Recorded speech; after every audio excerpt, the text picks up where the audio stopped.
I never thought a Tuesday morning could split my life into a before and after.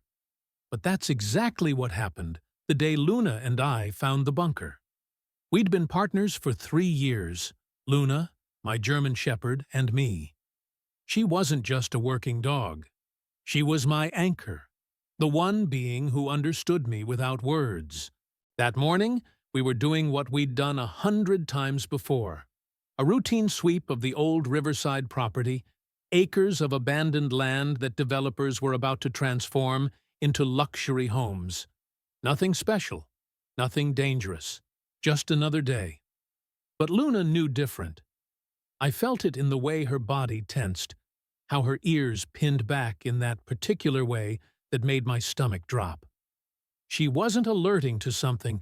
She was troubled by something. There's a difference every handler learns to read. Her nose worked frantically at a patch of overgrown brambles near what looked like a collapsed hillside. My hands were shaking as I pushed back the thorny branches, feeling them scratch my arms, drawing thin lines of blood I barely noticed. That's when I saw it. A metal door, rusted but solid, half buried in earth and time. A heavy padlock hung from the handle, weathered but intact. My heart hammered against my ribs. Luna whimpered, a sound I'd never heard from her before. It cut through me like a knife. I radioed it in, my voice cracking as I gave the coordinates. While I waited, I knelt beside Luna, running my fingers through her fur, trying to calm her, or maybe calm myself. "What is it, girl?" I whispered. "What did you find?" She pressed against my leg, and I could feel her trembling. Dogs know things. They sense what we can't see. The 20 minutes until backup arrived felt like hours. I couldn't stop staring at that door. Part of me wanted to run. Part of me needed to know. Because something in Luna's reaction told me this wasn't just an old storm shelter or forgotten storage space. This was something that mattered. Something that had been hidden deliberately. Something that someone never wanted found. And if you're listening to this story, wondering what we discovered when they finally cut that lock, please subscribe to the channel, because what came next changed not just my life, but the lives of people I'd never even met. I took a deep breath as the bolt cutters snapped through the rusted metal, and the door creaked open into darkness. The bolt cutters hit the ground with a dull thud, and for a moment, nobody moved. There were 4 of us now, me, Luna, Sheriff Morrison, and Detective Chen. The padlock lay in 2 pieces at our feet, like a broken promise. But the door itself, that heavy metal door, remained closed, waiting. Morrison looked at me. "You found it. You want to do the honors?" I didn't want to. God, I didn't want to. My hand reached for the handle anyway, like it belonged to someone else's body. The metal was ice cold despite the morning sun, and rough with decades of rust. I pulled. Nothing happened. The door was stuck, sealed shut by time and earth, and whatever secrets lay beyond it. Morrison joined me, and together we hauled on that handle with everything we had. My boots slipped in the mud. My shoulders screamed in protest. Luna barked once, sharp and urgent, as if telling us to hurry. Then, with a groan that sounded almost human, the door gave way. The smell hit us first. Not decay. Thank God. Not that. But something stale and wrong. Air that had been trapped for so long it had forgotten what oxygen tasted like. Dust and dampness and something metallic underneath. Detective Chen immediately pulled out his flashlight, the beam cutting through the darkness like a knife through black water. Stone steps led down. Steep, narrow steps disappearing into absolute darkness. "We need to call this in," Chen said, his voice tight. "Get a proper team out here. Lights. Equipment. But I was already moving toward those steps. Luna pressed against my leg. I couldn't explain it then, and I can't explain it now. It was like something was pulling me forward. Not curiosity. Something deeper. Something that felt almost like recognition, though I'd never seen this place before in my life. "Wait!" Morrison grabbed my arm. His grip was firm but gentle. "We don't know what's down there. Could be structural damage. Could be someone who needs us," I heard myself say. The words came out raw, desperate. "Luna's not alerting to danger. She's alerting to something else." I was right about that. I was so terribly right. Morrison studied my face for a long moment, then nodded slowly. He radioed for additional units, for lights and breathing equipment, for everything protocol demanded. But he also handed me his flashlight. "Don't go far. And if anything feels wrong, you get back up here immediately." The beam from my flashlight joined Chen's as we stood at the top of those steps, trying to see what lay below. The stairs went down at least 15 feet, maybe more, ending in what looked like a corridor or room. The walls were concrete, surprisingly intact, with dark streaks running down them like tears. I counted 12 steps as we descended. 12 steps into the unknown. Luna stayed so close to me, I could feel her breathing, fast and shallow. Each step echoed in that confined space, announcing our arrival to whatever waited in the dark. The temperature dropped with every step. By the time we reached the bottom, I could see my breath misting in the flashlight beam. And then we were inside. The bunker opened up before us, and my flashlight beam swept across a space that stole the air from my lungs. This wasn't just some shelter. This was something else entirely. Something that had been locked away deliberately, desperately, by someone who never wanted it opened again. Luna pressed against my leg and made that sound again, that heartbreaking whimper. She knew. Before I could even process what I was seeing, Luna already understood why we were there. My flashlight beam trembled as I swept it across the space, and I had to remind myself to breathe. Just breathe. The bunker was larger than I'd imagined, maybe 20 feet across, with a ceiling high enough that I couldn't quite touch it, even if I stretched. But it wasn't the size that made my heart stop. It was everything else. The air tasted like forgotten time, like memories locked away so long they'd turned solid. Dust particles danced in our flashlight beams, disturbed for the first time in what must have been decades. They caught the light like tiny ghosts, and I found myself thinking crazy thoughts, wondering if dust could hold memories, if these particles had witnessed whatever happened here. The walls were concrete, like I'd seen from the stairs, but up close I could see they'd once been painted. A pale yellow, cheerful almost, now faded to the color of old bones. In some places, the paint had bubbled and peeled, hanging in strips that reminded me of skin. Those dark streaks I'd noticed weren't just water damage. They were rust, bleeding down from metal fixtures bolted into the ceiling. Fluorescent light housings, long dead, their tubes either missing or shattered into glittering fragments on the floor. "Jesus," Chen whispered beside me, his voice barely audible. To our left stood a row of metal shelving units, the kind you'd see in any storage room. But these were still stocked, canned goods, their labels sun-faded despite never seeing sun. The colors leached away until you could barely read what they'd once contained. Boxes of crackers, packages of dried goods, all arranged with an eerie precision that spoke of someone's desperate hope. Someone had stocked this shelter believing they'd need it, believing they'd survive here. My light moved across a small table, folding metal legs, Formica top with a pattern of little boomerangs that screamed 1960s. Two chairs tucked neatly beneath it, as if someone had just stepped away for a moment and would be right back.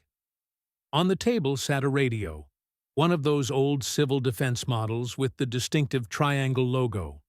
Beside it, a coffee cup. Empty. A ring of brown residue at the bottom.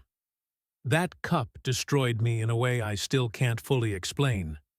Someone had sat at that table drinking coffee, listening to that radio. Someone had lived here, even if only briefly. Someone had hoped and feared and waited in this underground tomb. Luna pulled toward the right side of the bunker, her nails clicking on the concrete floor. I followed, feeling Morrison's presence behind me, solid and grounding. This side held more personal items, a cot with a thin mattress, a gray wool blanket folded with military precision at its foot. Above the cot, someone had taped photographs to the wall. My hands were shaking so badly I could barely hold the flashlight steady as I moved closer to those photographs. They'd yellowed and curled at the edges, but the images were still clear. A family, a mother with perfect 1950s curls, wearing a floral dress and a smile that didn't quite reach her eyes. A father in a suit and thin tie, his jaw set in determination. And between them, "There's a child," Morrison said quietly, and I heard something crack in his voice too. A little girl, maybe 7 or 8 years old, with pigtails and a gap-toothed grin. She wore a plaid dress and held a stuffed rabbit, its fur worn thin from countless hugs. In the photo, she was laughing at something outside the frame, her whole face lit up with pure, uncomplicated joy. I felt tears burning hot trails down my cold cheeks. Luna whimpered again and pawed at something beneath the cot. That's when I saw the corner of it, a small suitcase, the kind a child would carry, pale blue with cartoon clouds painted on it. My knees hit the concrete as I knelt down, not caring about the cold or the damp seeping through my uniform pants. My fingers found the latches, stiff with age but still functional. "Should we wait for forensics?" Chen asked, but his voice was distant, underwater. I was already opening it. Inside lay a child's world, carefully packed by small hands that believed they'd need these things. A coloring book, only half used, crayons still in their box, a small doll with painted-on eyes, a hairbrush with blonde strands still caught in the bristles, a book of fairy tales, its cover worn soft from reading, and underneath it all, a diary, small, pink, with a tiny lock that had never been fastened. My vision blurred as I lifted it out, feeling the weight of it in my hands. This tiny book that held a child's thoughts, a child's fears, a child's last days. Morrison's hand landed gently on my shoulder. "We need to see what this is," he said softly. "We need to know." I nodded, unable to speak, and opened the diary to the first page. The handwriting was careful, practiced, the letters formed with the concentration of a child trying so hard to write neatly. "My name is Sarah Catherine Miller. I am 8 years old. Today, we moved into the bunker. Daddy says we'll be safe here." Luna pressed against me, warm and alive, as I held that diary and stared at those words written by a little girl who'd vanished into this concrete tomb. And I knew, with absolute certainty, that everything was about to change. I couldn't stop my hands from shaking as I turned the pages of Sarah's diary. Each one felt sacred somehow, like I was trespassing on holy ground. Morrison had called for the full team, forensics, historians, everyone, but they wouldn't arrive for at least an hour. An hour alone with Sarah's words, an hour to understand what we'd found. Chen had set up portable lights, bathing the bunker in harsh white glare that somehow made everything worse. The shadows retreated, revealing details I'd missed in the flashlight beams, details I wish I could unsee. I read aloud, my voice breaking over Sarah's careful handwriting. Day 3. Mommy cried again today. She tries to hide it, but I can hear her at night. Daddy keeps listening to the radio, but there's only static now. He says, that's okay. He says the static means we're safe. I miss my room. I miss my bed. I miss Patches. Patches must be a pet, Morrison said quietly. Left behind. I turned another page, and my throat closed up. Day 7. The crackers taste like paper. Mommy makes me eat them anyway. She says we have to ration. I don't know what that word means, but Daddy's face gets scary when she says it. I asked when we can go home, and Daddy said this is home now. But it can't be.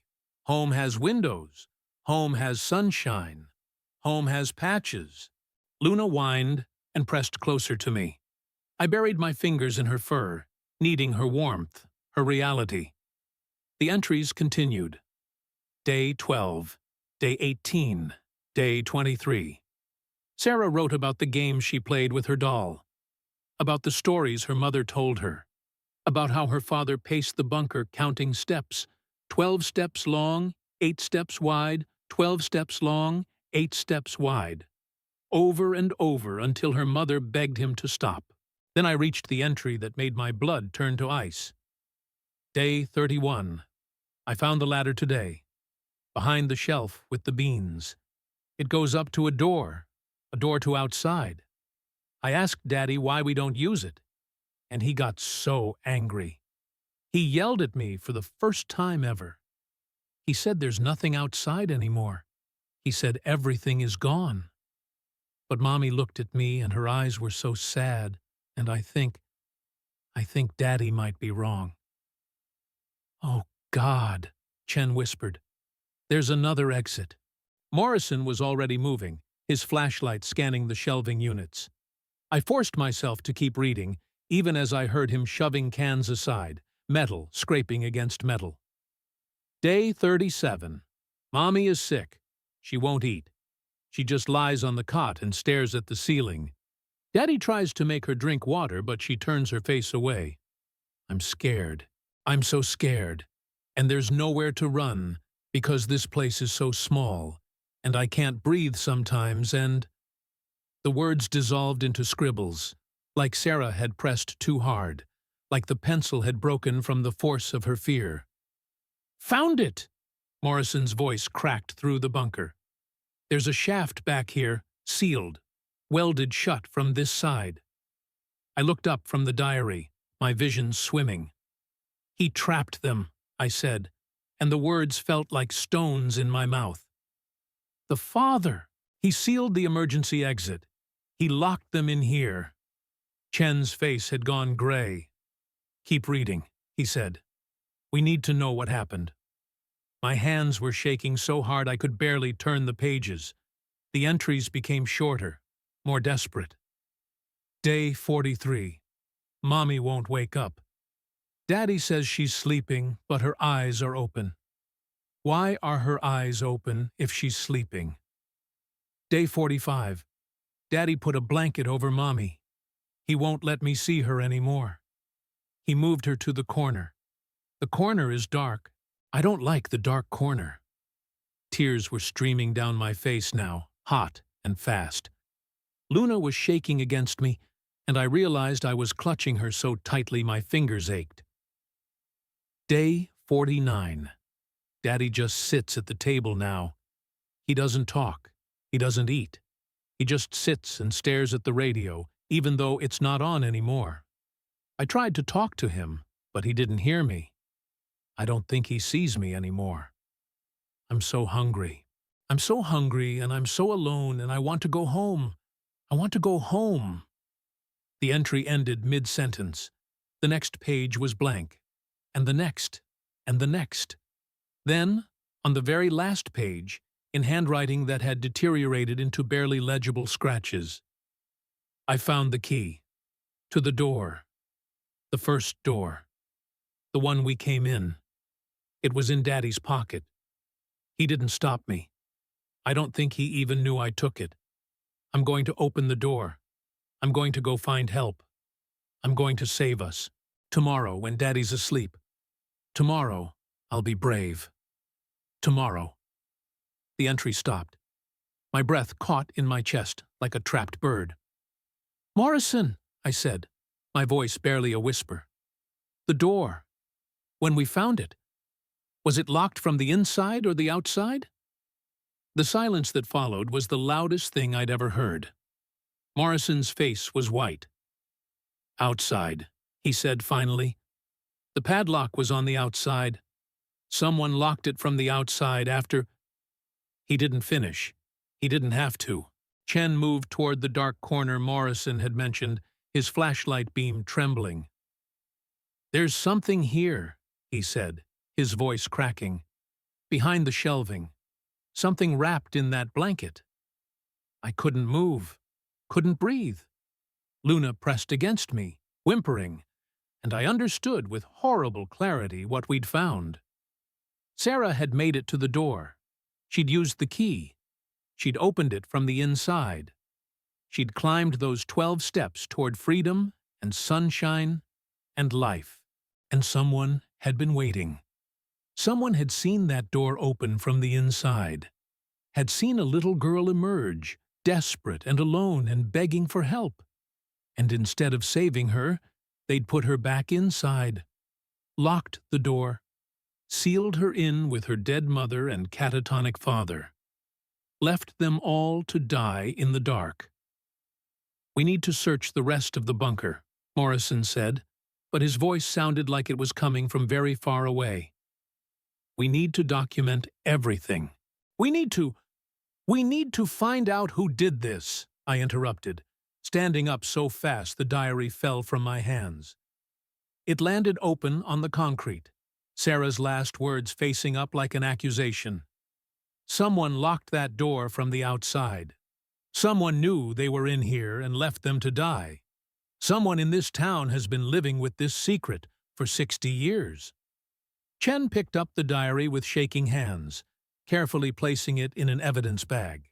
His eyes met mine, and I saw my own horror reflected there. "This wasn't a tragedy," he said quietly. "This was murder." Luna barked once, sharp and clear, her voice echoing off the concrete walls. And in that echo, I swore I could hear another sound. Lighter. Younger. The ghost of a little girl who died trying to save her family. Betrayed by a world that had forgotten her. I looked down at my canine partner, at her intelligent eyes and her trembling body, and I understood why she'd found this place, why she'd led me here. Some secrets don't stay buried. Some voices demand to be heard. And Sarah Catherine Miller's voice had just shattered 60 years of silence. I sank back down beside Luna, pressing my face into her fur, letting her solid warmth anchor me to reality. My mind was spinning, trying to process the horror we'd uncovered, but I needed to focus. I needed to understand how we'd gotten here, how Luna had known. "Good girl," I whispered into her neck, my voice muffled and broken. "Such a good girl." She turned and licked my face, tasting the salt of my tears, and I felt something shift inside me. Gratitude. Overwhelming, crushing gratitude for this animal who'd led me here, who'd given Sarah a voice after 60 years of silence. Morrison crouched beside me, his hand resting on Luna's head. "Your dog," he said slowly, carefully. "She wasn't trained for cadaver detection, was she?" I shook my head, wiping my eyes with the back of my hand. "No. She's trained for narcotics and tracking. This isn't her specialty." "Then how?" Chen asked from across the bunker, his flashlight still trained on that dark corner where we'd found the blanket-wrapped remains. How did she know to alert here? I thought back to that moment above ground, to the way Luna had moved through the overgrown property. We'd been doing our standard sweep pattern, back and forth, systematic, routine. She'd been relaxed, tongue lolling, tail wagging occasionally when she'd catch an interesting scent. A rabbit, maybe, or a fox. Then everything had changed. She caught something in the air, I said slowly, remembering. About 50 feet from where we found the door. She stopped mid-stride, just froze. Her whole body went rigid. I closed my eyes, pulling up every detail. It's what handlers are trained to do, to read our dogs like books, to understand their language better than our own. Her ears went back, but not in the way they do when she's alerting to narcotics. That's focused, predatory almost. This was different. This was, I struggled for the word, distress. She was distressed by what she was smelling. Morrison nodded slowly. The bunker's ventilation system. Those rusted grates in the ceiling. They must connect to the surface somehow, Chen added, moving to examine one of the metal fixtures more closely. Air shafts, probably hidden under decades of vegetation and debris, but still drawing air from down here. I opened my eyes and looked at Luna. Really looked at her. She was watching me with those intelligent brown eyes, her head slightly tilted. Even now, in this horrible place, she was working. Reading me the way I read her. Trying to understand what I needed from her. "You didn't just smell death, did you, girl?" I said softly, running my hand along her side. "You smelled something else." Because that's the thing about working dogs that civilians don't understand. They're not machines. They're not simple input-output devices that alert to specific scents and nothing else. They're emotional, intelligent creatures who pick up on things we can't even quantify. Luna had smelled the decay, yes. After 60 years, even sealed in concrete and wrapped in wool blankets, there would have been something. Some molecular trace escaping through those air vents, too faint for human noses, but clear as a bell to a German shepherd's 225 million scent receptors. But she'd also sensed something deeper, something that made her whimper instead of sit and stare the way she did for a normal find. Something that made her press against my leg and tremble. "Dogs sense trauma," I said, more to myself than to Morrison. "There have been studies. They pick up on emotional residue in places where terrible things happened.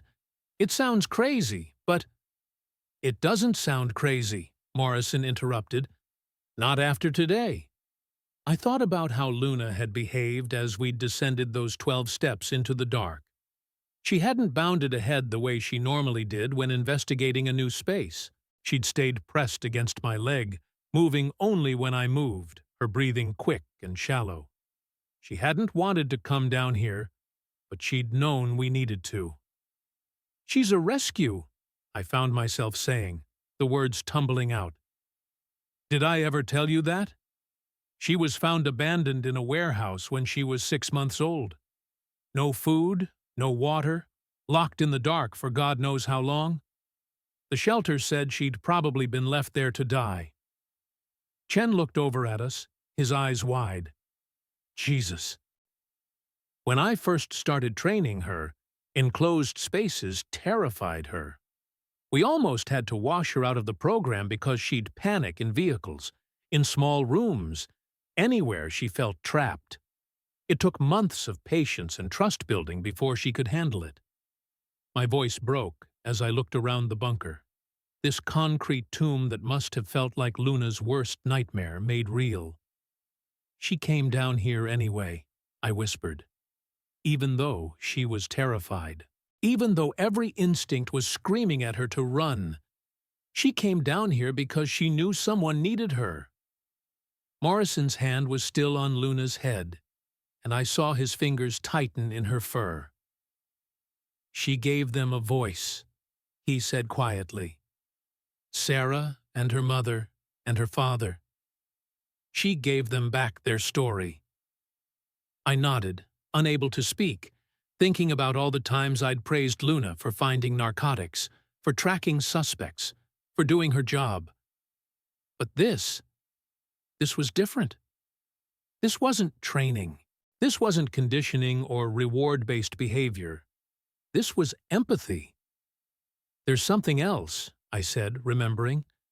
"When we first found the door, before backup arrived, I tried to keep her away from it, back behind the perimeter. But she wouldn't leave. She sat right in front of that door, and she howled." "Howled?" Chen asked. "Once. Just once." This long, mournful sound I'd never heard from her before. My eyes burned with fresh tears.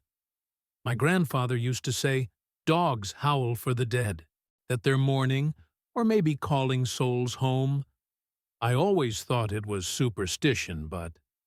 Luna suddenly stood, her body tense again. She moved away from me, crossing the bunker to that dark corner where Chen had found the blanket. She sat down in front of it, perfectly still, and let out a soft whine. Not distress this time, but something else. Something that sounded almost like goodbye. "She knows," Morrison said, his voice rough with emotion. "Somehow, she knows what happened here. What we found?" I watched my partner, this beautiful, brave animal who'd led me into darkness to find the truth, and I felt my heart break and swell at the same time. Dogs give us so much. Their loyalty, their trust, their entire hearts without reservation. But Luna had given me something more. She'd reminded me why I wore this badge, why I'd chosen this life. Not to enforce laws or maintain order, but to speak for those who couldn't speak for themselves. To find the lost, to remember the forgotten, to make sure that little girls like Sarah Catherine Miller weren't just buried and forgotten in the dark. I crossed the bunker and knelt beside Luna, wrapping my arms around her neck. "Thank you," I whispered into her fur. "Thank you for being braver than I could ever be. Thank you for finding her."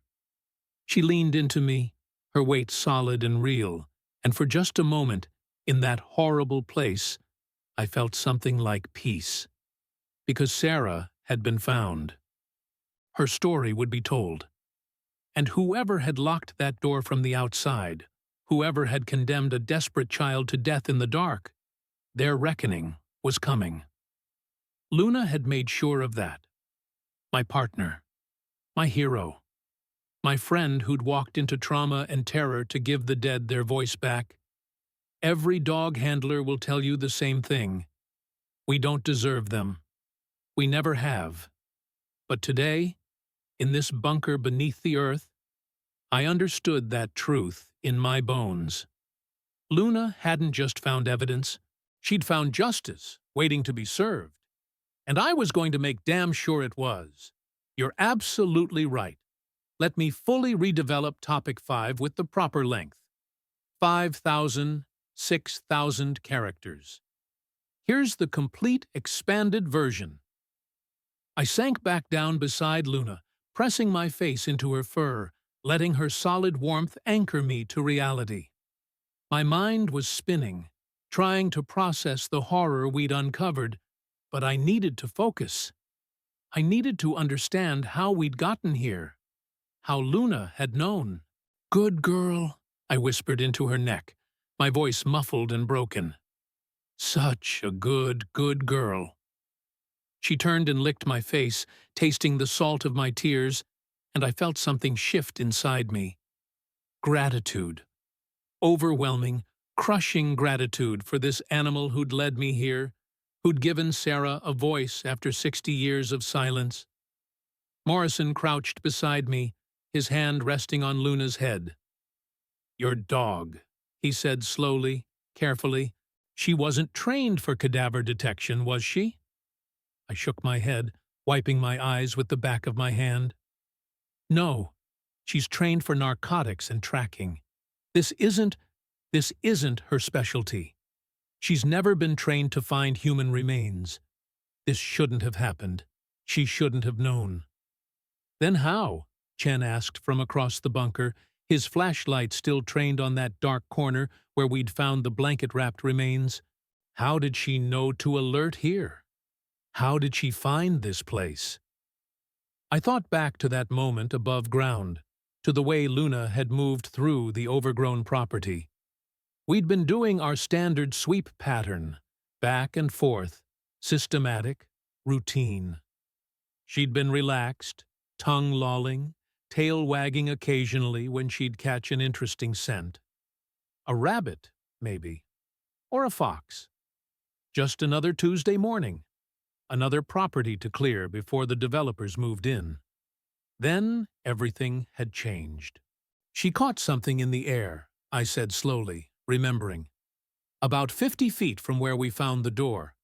She stopped mid-stride, just froze. Her whole body went rigid. I closed my eyes, pulling up every detail. It's what handlers are trained to do. To read our dogs like books, to understand their language better than our own.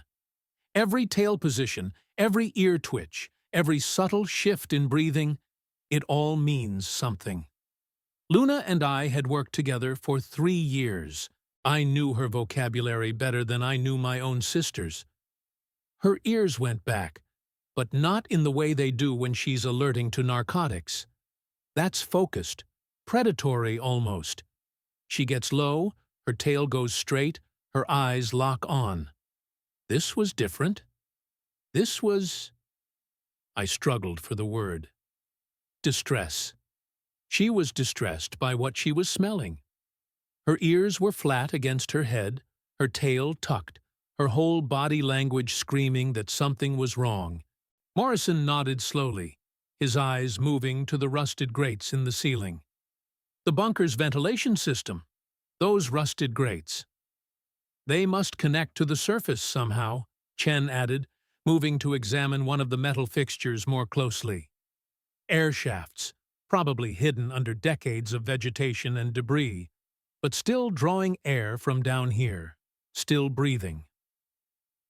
I opened my eyes and looked at Luna. Really looked at her. She was watching me with those intelligent brown eyes, her head slightly tilted.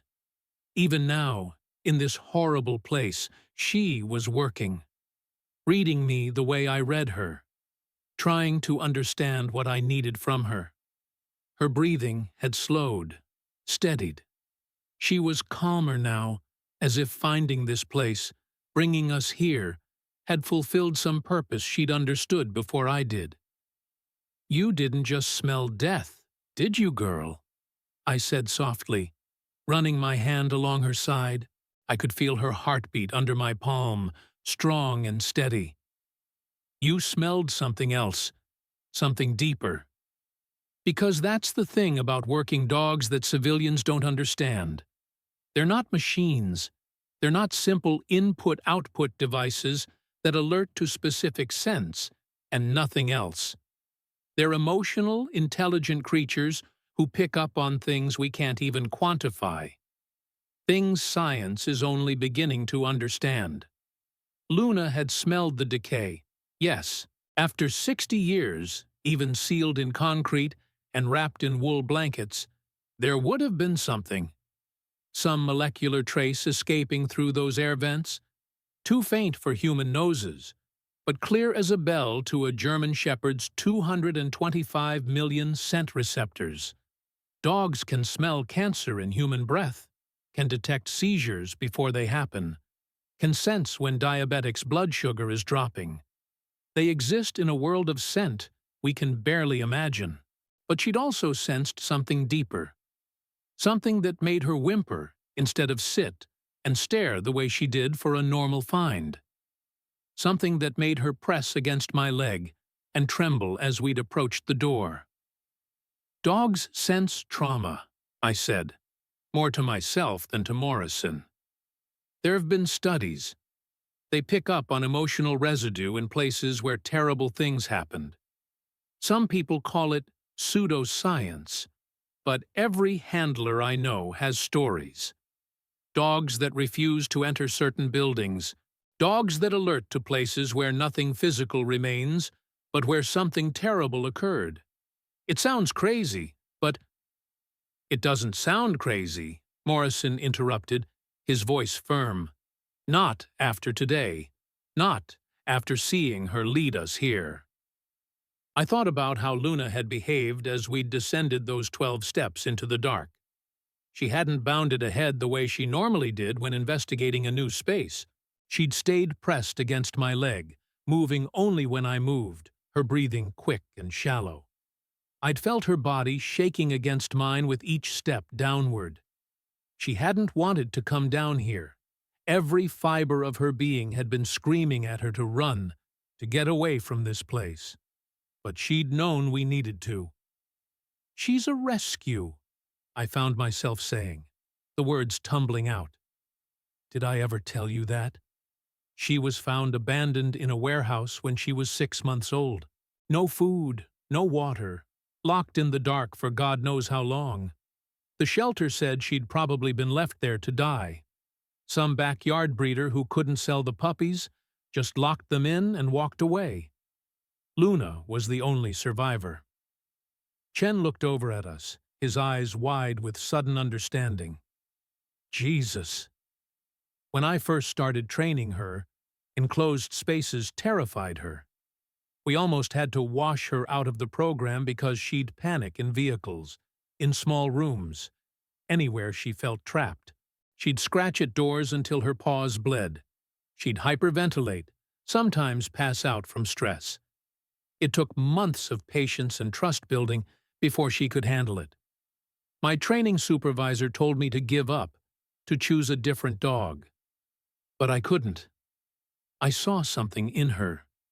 This determination, this need to overcome her fear and help people anyway. My voice broke as I looked around the bunker. This concrete tomb that must have felt like Luna's worst nightmare made real. The enclosed space, the stale air, the darkness pressing in from all sides.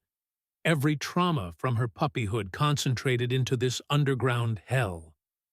She came down here anyway, I whispered, even though she was terrified, even though every instinct was screaming at her to run, even though she was reliving her own worst memories. She came down here because she knew someone needed her. She knew Sarah needed her. Morrison's hand was still on Luna's head, and I saw his fingers tighten in her fur. His eyes were bright with unshed tears. She gave them a voice, he said quietly. Sarah and her mother and her father. She gave them back their story. After 60 years of silence, she made sure they'd be heard. I nodded, unable to speak for a moment, thinking about all the times I'd praised Luna for finding narcotics, for tracking suspects, for doing her job with precision and reliability. But this was different. This wasn't training. This wasn't conditioning or reward-based behavior. This wasn't something you could teach in any academy. This was empathy. Pure, devastating empathy. There's something else, I said, remembering. When we first found the door, before backup arrived, I tried to keep her away from it, back behind the perimeter like protocol demands. But she wouldn't leave. She pulled against her lead, something she never does. She sat right in front of that door, and she howled. Howled? Chen asked, turning to face us fully. Once, just once, this long, mournful sound I'd never heard from her before. It echoed through the trees, and I swear every bird in the area went silent. My eyes burned with fresh tears at the memory. My grandfather used to say, dogs howl for the dead, that they're mourning, or maybe calling souls home, that they can see things we can't, sense presences we've forgotten how to feel. I always thought it was superstition, old country folklore, but Luna suddenly stood, her body tense again. She moved away from me, crossing the bunker with deliberate steps to that dark corner where Chen had found the blanket. She sat down in front of it, perfectly still, her posture formal almost. Then she let out a soft whine. Not distress this time, but something else. Something that sounded almost like a prayer. Almost like goodbye. "She knows," Morrison said, his voice rough with emotion. "Somehow, she knows what happened here. What we found. Who we found." I watched my partner, this beautiful, brave animal who'd led me into darkness to find the truth, and I felt my heart break and swell at the same time. Dogs give us so much. Their loyalty, their trust, their entire hearts without reservation or condition. They forgive us when we don't deserve it. They love us when we can't love ourselves. But Luna had given me something more today. She'd reminded me why I wore this badge, why I'd chosen this life, why I dedicated myself to this work even when it was thankless and heartbreaking and impossibly hard. Not to enforce laws or maintain order, not to write tickets or make arrests, but to speak for those who couldn't speak for themselves, to find the lost, to remember the forgotten, to drag the truth into the light, no matter how painful, no matter how dark, to make sure that little girls like Sarah Catherine Miller weren't just buried and forgotten in the dark. I crossed the bunker and knelt beside Luna, wrapping my arms around her neck. She was warm and solid and real, smelling of earth and fur and home. "Thank you," I whispered into her neck. "Thank you for being braver than I could ever be. Thank you for walking into your nightmares to find her. Thank you for giving Sarah her voice back." She leaned into me, her weight solid against my chest, and for just a moment, in that horrible place, I felt something like peace settle over us, because Sarah had been found. Her story would be told. Her last days would be known and mourned and remembered. And whoever had locked that door from the outside, whoever had condemned a desperate child to death in the dark, their reckoning was coming. Luna had made sure of that. My partner, my hero, my friend who'd walked into trauma and terror to give the dead their voice back. Every dog handler will tell you the same thing. We don't deserve them. We never have. We're clumsy, loud creatures who live in a world of sight while they navigate universes of scent. We ask them to overcome their fears, to trust our judgment even when their instincts scream warnings. We ask them to be brave when we ourselves are terrified. But today, in this bunker beneath the earth, I understood that truth in my bones more deeply than ever before. Luna hadn't just found evidence. She'd found justice waiting to be served. She'd found a child who deserved to be mourned. She'd found a family who deserved to be remembered. And I was going to make damn sure their story was told. That whoever had sealed this door with a living child inside faced every consequence they'd escaped for 60 years. Luna had done her part. She'd been the voice crying in the wilderness, howling for the dead. Now it was my turn to make sure someone listened. The forensics team arrived like an invasion. Vehicles filling the overgrown property, their engines cutting through the morning silence that had settled over Sarah's tomb. I stood at the bunker entrance with Luna, watching them unload equipment, knowing that once they descended those 12 steps, this would no longer be just our discovery. It would become case files and evidence logs and chain of custody forms. It would become procedural. But for now, for these last few moments, it was still Sarah's story. And I wasn't ready to let go. "Handler Cruz?" A woman's voice pulled me from my thoughts. Dr. Patricia Winters, the county's chief forensic anthropologist, stood before me with kind eyes behind wire-rimmed glasses. She was in her 60s, gray hair pulled back in a practical bun, and she carried herself with the calm authority of someone who'd spent decades speaking for the dead. Sheriff Morrison briefed me. I understand you and your K9 made the discovery? I nodded, my hand instinctively moving to Luna's head. Yes, ma'am. About 2 hours ago. And you've read the diary? You know what we're likely to find down there? My throat tightened. 3 bodies. Sarah Catherine Miller, age 8. Her mother. Her father. Sealed in since sometime in the early 1960s, based on the dates in Sarah's diary and the style of everything down there. Dr. Winter's expression softened. I'm sorry you had to see that. To read those words. That couldn't have been easy. It wasn't about easy, I said, hearing the edge in my own voice. It was about finding the truth, about making sure Sarah wasn't forgotten anymore. She studied me for a moment, then nodded slowly. Sheriff Morrison told me you refused to leave the scene, that you've been standing guard here for the past hour while we assembled the team. Someone needs to, I said simply. For 60 years, no one stayed. No one watched over them. That ends now. Dr. Winters placed a gentle hand on my shoulder. You're a good officer. Sarah was lucky you found her. She paused, looking down at Luna. You were both lucky. May I? She gestured toward my K9. Of course. She knelt down, letting Luna sniff her hand before stroking her head. Remarkable animal. Morrison says she's not trained for cadaver detection, yet she found a 60-year-old burial site sealed in concrete. That's unprecedented in my experience. She's special, I said, my voice thick with emotion. She understands things she shouldn't be able to understand. Dr. Winters stood, brushing dirt from her knees. Well, she's given us a gift today. A terrible, painful gift, but a gift nonetheless. Now we need to honor that by doing this right. By the book.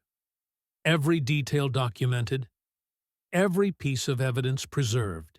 Because if your suspicions are correct, if someone locked that door from the outside knowing there were people inside, then we're not just recovering remains. We're building a murder case. Murder. The word hung in the air between us like a physical thing. What do you need from me? I asked. Everything. Your initial observations, Luna's behavior patterns, the exact sequence of discovery.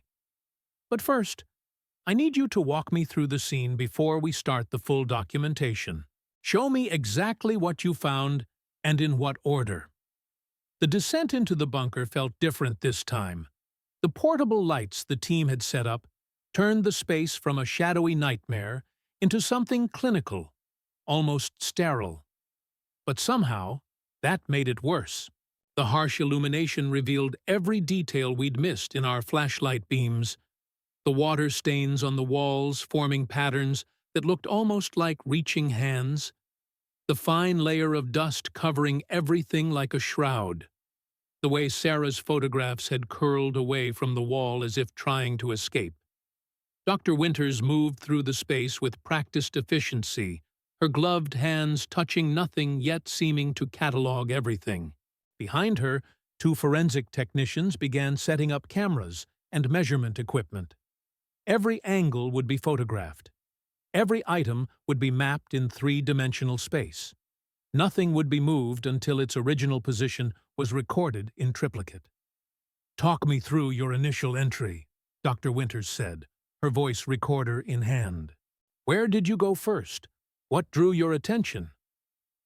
I retraced our steps, explaining how the shelving units had been the first thing our flashlights illuminated, how the canned goods had seemed almost surreal in their neat arrangement, how the table with its coffee cup had spoken of interrupted normalcy, how the photographs above the cot had revealed Sarah's face for the first time.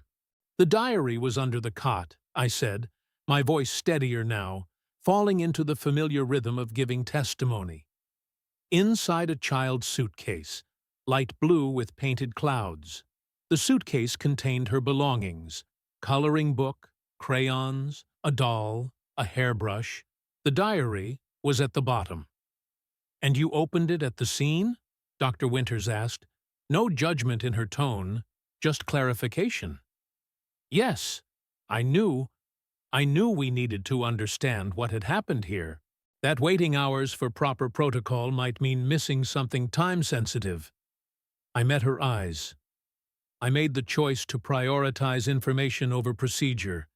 If that was wrong— "It wasn't wrong," she interrupted gently.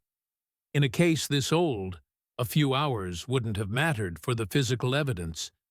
But understanding the context, the timeline, the potential danger to others, that information was critical." "You made the right call, Officer Cruz."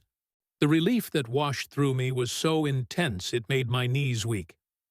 One of the forensic techs, a young man with careful hands and a solemn expression, approached the dark corner where the blanket-wrapped remains lay. "Dr. Winters, we are ready to begin documentation of the bodies." Dr. Winters nodded. "Officer Cruz, I'm going to ask you to step back now. What comes next? The examination? The removal? It's not something you need to witness. You've done your part." "Chuki," but I couldn't move. "I need to stay. I need to see this through." "Why?" she asked, not unkindly. "Why put yourself through that?" "Because I told Sarah I would," I said, the words coming from somewhere deep and true. When I read her diary, when I held her words in my hands, I made her a promise. That someone would stay. That someone would care. That she wouldn't be alone anymore. Dr. Winters studied my face for a long moment, then nodded. "All right. But you stay back by the entrance. And if it becomes too much, you leave. Agreed?" "Agreed." The next 2 hours were the longest of my life.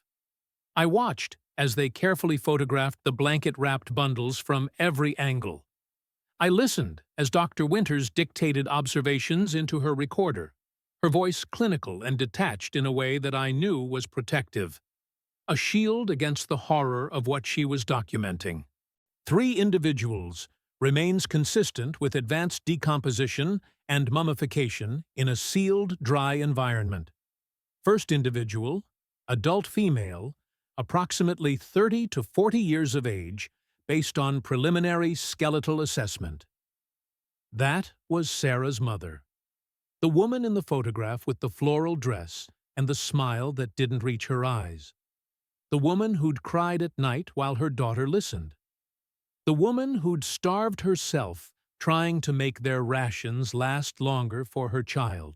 Second individual, adult male, similar age range, positioned at the table. Sarah's father. The man who'd brought them here, who'd sealed the emergency exit, who'd believed so completely in the danger outside that he'd condemned his family to death inside.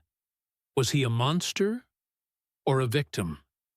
Had he been mentally ill, delusional, or had something happened that made him genuinely believe the world had ended? Third individual, juvenile female, approximately 7 to 9 years of age.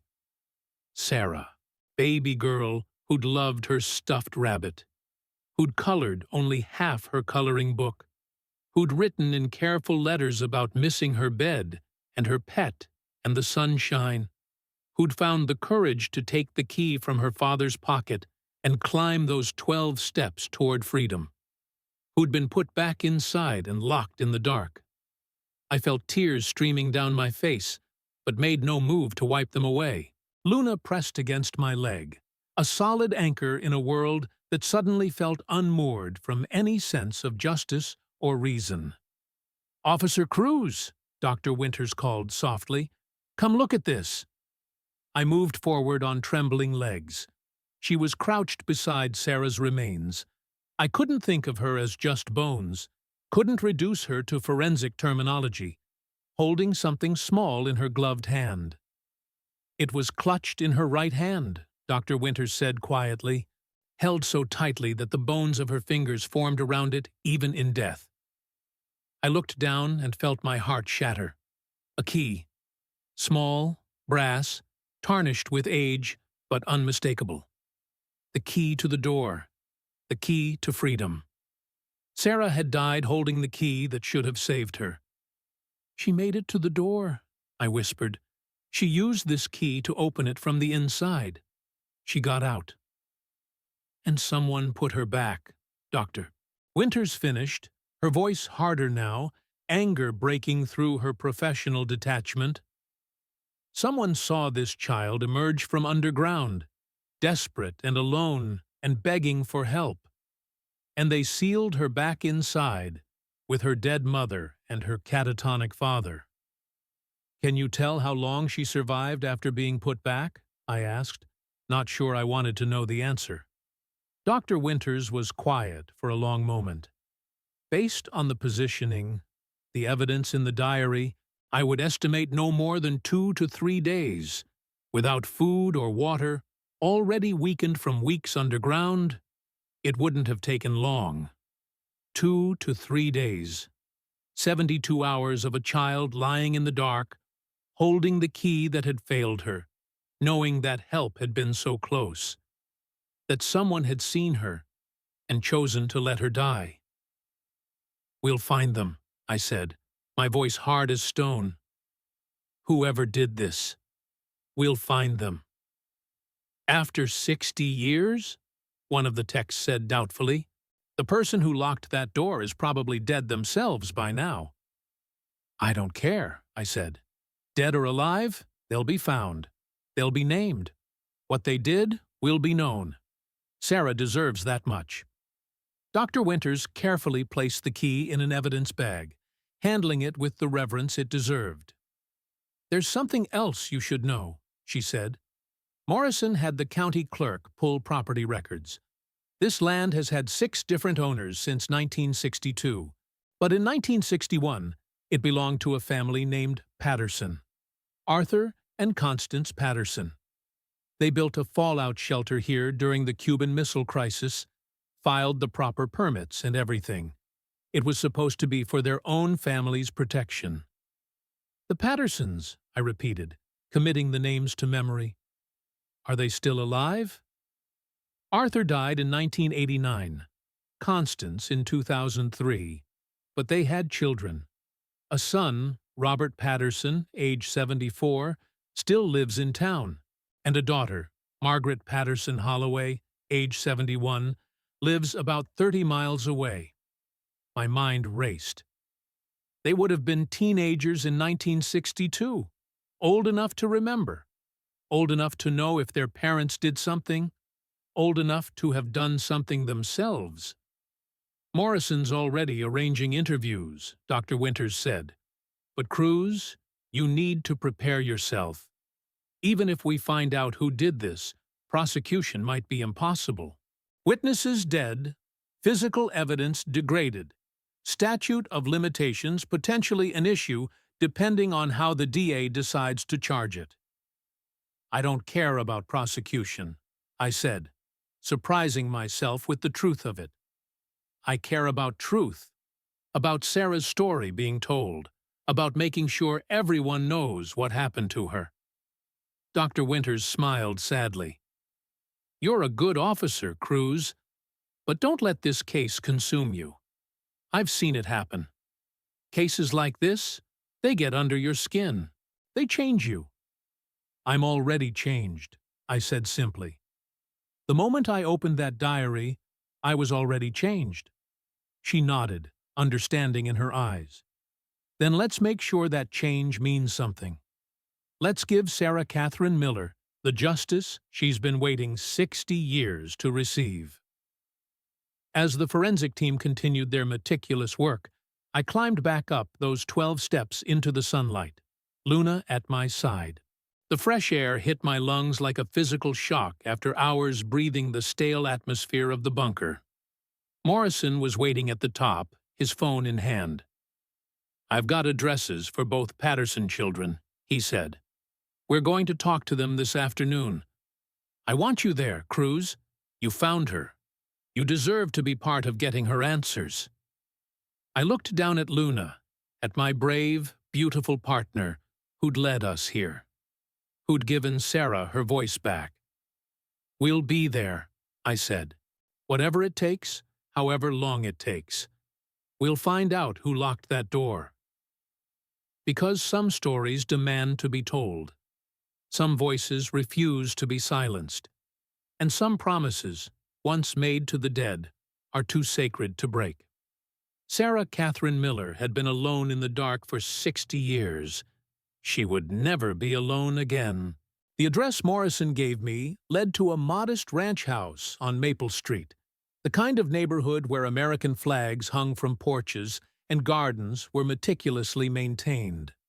It was 3 o'clock in the afternoon, and the autumn sun cast long shadows across perfectly trimmed lawns. Everything looked so normal, so peaceful, so utterly disconnected from the horror we'd uncovered just hours ago. I sat in Morrison's cruiser with Luna in the back seat, staring at the house where Robert Patterson lived. 74 years old now. 14 years old in 1962. Old enough to remember everything. "You ready for this?" Morrison asked, his hand on the door handle. I wasn't sure I'd ever be ready, but I nodded anyway. "Let's go." Robert Patterson answered the door on the second knock. He was tall, slightly stooped with age, with wispy white hair and watery blue eyes behind thick glasses. He wore a cardigan sweater despite the mild weather, and slippers that shuffled against the hardwood floor as he peered out at us. "Mr. Patterson," Morrison showed his badge. "I'm Sheriff Morrison. This is Officer Cruz. We need to speak with you about a property your family owned in 1962. Something flickered across the old man's face. Fear? Recognition?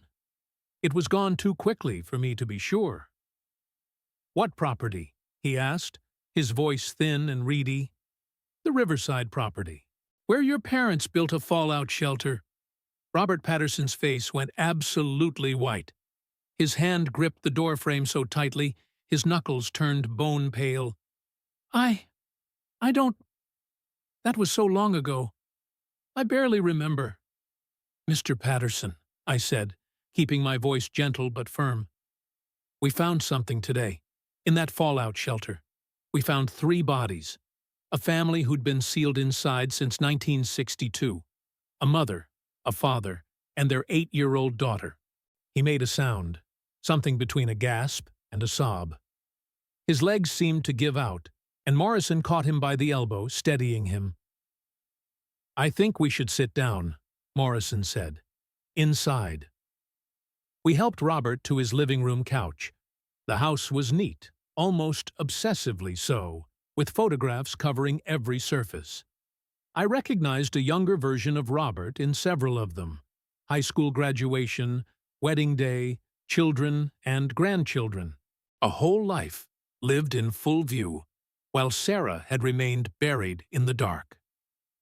"I knew," Robert whispered, staring at his trembling hands. "God help me. I knew they were down there." The words hit me like a physical blow. Morrison leaned forward in his chair, his recorder already running. "Tell us what happened, Mr. Patterson. Tell us everything." Robert's eyes filled with tears that spilled down his weathered cheeks. "It was October 1962. The Cuban Missile Crisis. Everyone was terrified, convinced nuclear war was coming any day. My father, Arthur, he became obsessed, built that shelter, stocked it with supplies, made us practice drills. But then the crisis passed. Kennedy and Khrushchev made their deal. The world didn't end." He paused, wiping his face with shaking hands. "But my father, he couldn't accept it. He'd spent everything we had on that shelter. He'd quit his job, pulled us out of school, prepared for the end of the world. And when it didn't come, something in him broke.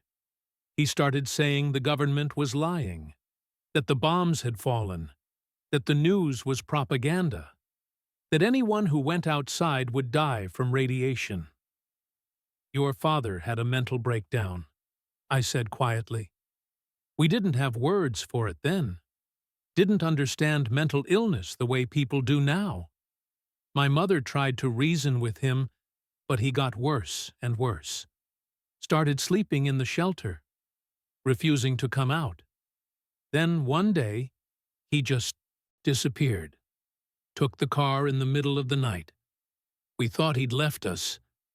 My mother was relieved, honestly. We could finally move on, get back to normal life. Morrison's voice was careful.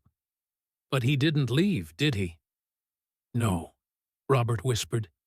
"He'd taken his family down into that shelter. The Millers. They lived 2 streets over. Harold Miller and his wife, Dorothy. Their daughter, Sarah. Harold worked with my father before Dad quit his job. Dad had been trying to convince Harold that the world was ending, that they needed to take shelter. I guess Harold finally believed him." My hands clenched into fists. "Your father convinced them to go underground. Convinced them they'd die if they stayed on the surface." "I didn't know," Robert said desperately. "Not at first. The Millers just disappeared. Police looked for them, but found nothing. People assumed they'd left town, started over somewhere else. It wasn't that uncommon back then." "When did you find out?" Morrison asked. Robert's face crumpled. 3 weeks later. My sister Margaret and I were playing near the old property. We weren't supposed to be there, but we were kids. We saw the door, the bunker door, partially hidden by brush. And we heard something. My heart stopped. "What did you hear?" "Scratching," he whispered, and the words seemed to echo in the quiet room. "Scratching from inside. And then we heard crying, a child crying, a little girl's voice calling for help." I felt Luna press against my leg, sensing my distress. My voice came out strangled. "Sarah. You heard Sarah." We ran home, told our mother what we'd heard. She went pale. I'll never forget how pale she got. She grabbed us both by the arms and said we must never, ever speak of this to anyone. That it was a trick of the wind, that we'd imagined it. But we hadn't imagined it. I knew we hadn't. Morrison leaned forward. "What did your mother do, Robert?" "She left the house, drove to the property. She was gone for hours. When she came back, her dress was dirty, and she had a padlock in her hand. A brand new padlock. She went into the bathroom, and we heard her being sick. She stayed in her room for 3 days after that, wouldn't come out, wouldn't eat. When she finally emerged, she told us we were never to go near that property again, that if we ever spoke about what we'd heard, terrible things would happen to our family." The room spun around me. "Your mother locked them in," I said, my voice shaking with rage. "Your mother heard Sarah crying for help and locked the door from the outside." "She thought she was protecting us," Robert said desperately. "She thought if the Millers came out, if people knew my father had kidnapped them, our whole family would be destroyed. Dad would go to prison. We'd lose everything." In her mind, they were already lost. Harold Miller had gone crazy too, like my father. She convinced herself they couldn't be saved. "So she let them die," Morrison said flatly. "She let an 8-year-old child die in the dark." "She said it was a mercy," Robert whispered, "that they'd die quickly without food or water. That it was better than the alternative. Harold Miller dragging them through years of madness and fear. She said she was sparing Sarah from a worse fate." I stood up abruptly, my chair scraping against the floor. Luna stood with me, alert to my distress. A mercy? My voice was shaking. Sarah survived for weeks down there. She watched her mother die. She watched her father lose his mind. She found the courage to escape. And your mother heard her crying and locked her back in that tomb. I know, Robert sobbed. I know what my mother did. I've known for 60 years. It's eaten at me every day of my life. Every night I hear that scratching sound, that crying. I hear Sarah calling for help, and I did nothing. I was just a kid, and I was terrified, and I did nothing. Morrison's voice was hard. Why didn't you come forward? After your mother died in 2003, you could have told someone, could have let that family be found, be buried properly, be mourned. I tried, Robert said desperately. After Mom died, I tried. I went to the property. It had been sold years ago, changed hands multiple times. I couldn't find the bunker anymore. The vegetation had overtaken everything.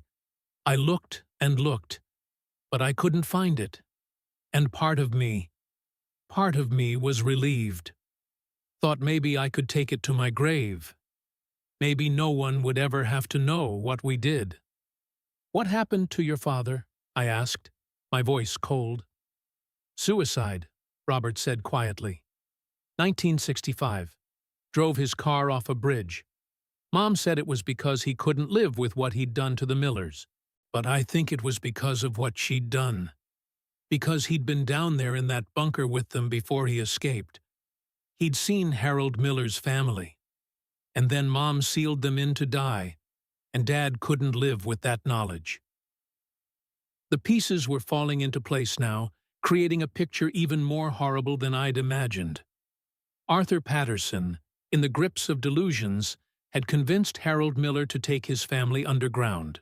But at some point, Arthur had left, escaped, come back to the surface. Maybe Harold had tried to leave too. Maybe Sarah's diary was incomplete, and there had been attempts to get out before that final, fatal one. Your sister, Morrison said. Margaret, does she know all this? Robert nodded miserably. She was there.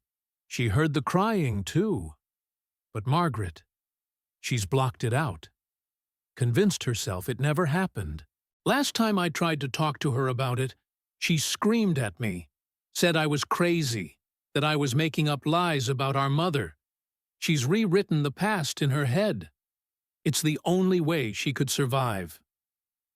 I thought about Sarah's diary, about her careful handwriting documenting her last days, about the key clutched in her small hand, about the photographs on the bunker wall, showing a little girl who'd never had the chance to block out trauma, to rewrite her past, to survive.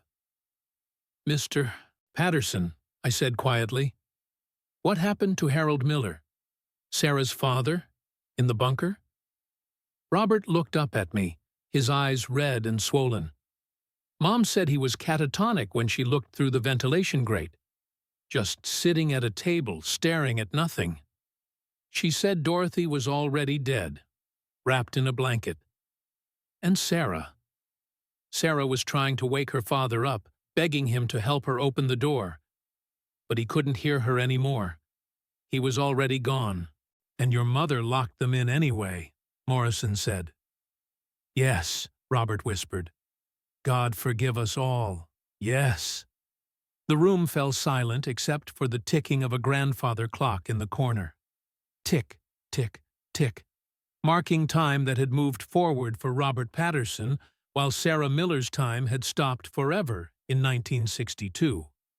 What happens now? Robert asked finally.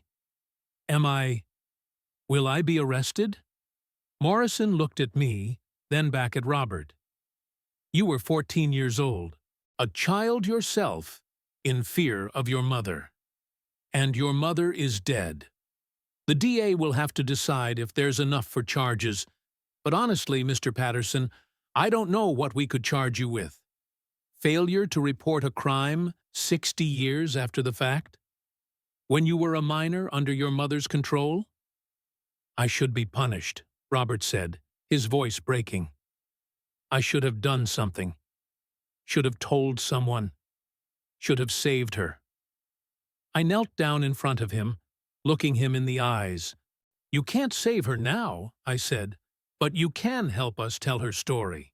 You can testify about what your mother did. You can make sure everyone knows what happened to the Miller family. You can give Sarah a voice. Her diary, Robert said suddenly. You said you found them today. Did Sarah leave anything? Any words? I thought about the pink diary with its careful entries, about Sarah's voice preserved in fading ink. She wrote about missing the sunshine, I said quietly, about wanting to go home, about trying to be brave. She wrote that she found the key and was going to save her family.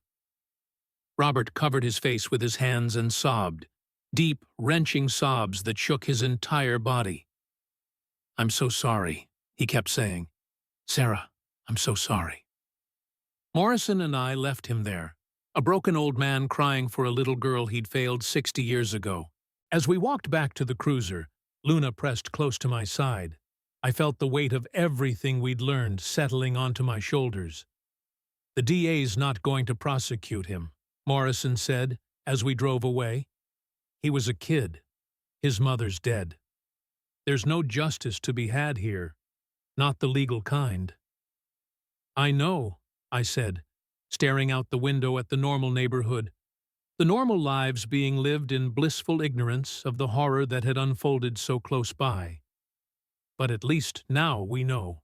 At least Sarah's story will be told. Will it be enough? Morrison asked quietly. For you. I thought about that. About Sarah clutching her key in the dark. About Robert Patterson spending 60 years haunted by scratching sounds and crying. About Constance Patterson dying with her terrible secret. About Arthur Patterson driving his car off a bridge rather than live with what he'd witnessed. It has to be, I said finally. It's all we can give her now. That evening, I sat in my apartment with Luna curled at my feet, and I wrote down everything, every detail of the discovery, every word from Sarah's diary that I could remember, every moment of the investigation. Because Robert Patterson was right about one thing. This story needed to be told. Sarah Catherine Miller deserved to be remembered not as a tragedy buried in concrete, but as a brave little girl who'd tried to save her family, who'd faced unimaginable horror with courage, who'd held on to hope even in the darkest place imaginable. 3 days later, the medical examiner confirmed what we'd suspected. Sarah had died of dehydration approximately 72 hours after being sealed back in the bunker. She'd been holding the key. She'd been wearing her favorite plaid dress, and in her other hand, clutched just as tightly, was a small stuffed rabbit with worn fur. The rabbit was named Patches. She'd been trying to go home to find him. The Miller family was buried together in Riverside Cemetery under a granite headstone that read, Harold, Dorothy, and Sarah Catherine Miller. Lost, but never forgotten. May they find the sunshine at last. At the funeral, attended by nearly 300 people from the community, Robert Patterson stood in the back row, supported by his adult children who'd finally learned the truth about their family's past. When the service ended and people filed past the graves, he approached slowly, leaning heavily on his cane. I watched as he knelt before Sarah's name carved in stone. He placed something small beside the fresh flowers, a child's coloring book, brand new, with a box of crayons.